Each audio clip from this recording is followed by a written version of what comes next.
예, 학생들이 화가 많이 난 것 같은데 강동원 기자와 계속 이 문제를 좀 따져보도록 하겠습니다. 자, 강 기자. 예. 법적으로는 어떻게 됩니까? 교사들은 정치적 발언을 못하게 돼 있습니까? 그러니까 무조건 못하는 건 아닙니다. 이 교사도 국민의 한 사람이니까요.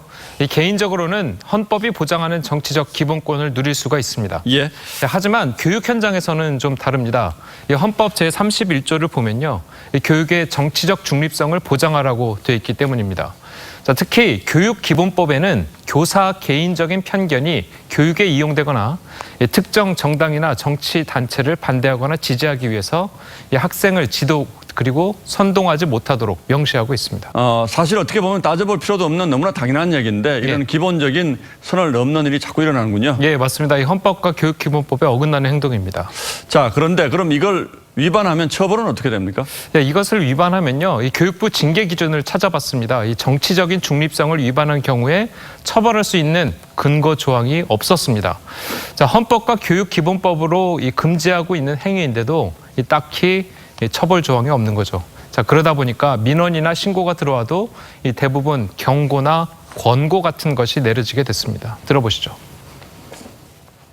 10개 중에 하나가 아니라 한 500의 1 그 정도 수준으로 처벌이 될까 말까.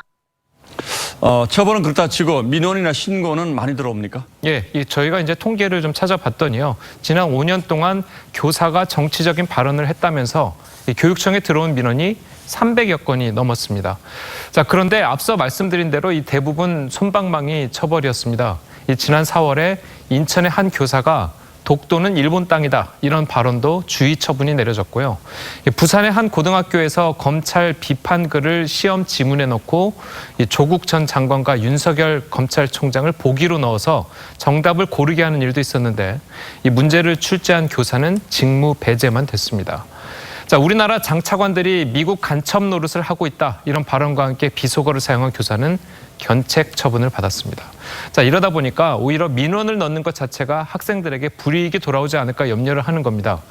그래서 이번에 인원고등학교 학생들이 목소리를 낼 수 있었던 건 더 이상 생활기록부에 교사가 영향력을 끼치지 않는 고3 2학기였기 때문이라는 분석이 있습니다. 예, 조금 전에 강 기자가 예를 든 그 말들을 보면 정말 부적절한 그 사례들이 많은 것 같은데 사정이 이러면 학부모들도 걱정이 많겠군요. 예, 맞습니다. 자, 대학에서도 플리패스 논란이 있지만 이보다 더 심각하다 이렇게 보고 있습니다.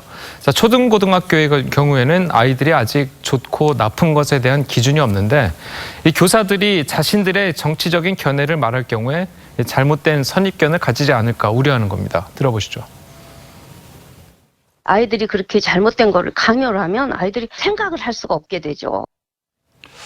예, 뭐 양심의 자유라든지 또는 교권 침해 문제 같은 것을 종합적으로 고려하되 이 정도 상황이라면 처벌 기준 마련할 필요도 있겠군요. 예, 강동원 기자 잘 들었습니다.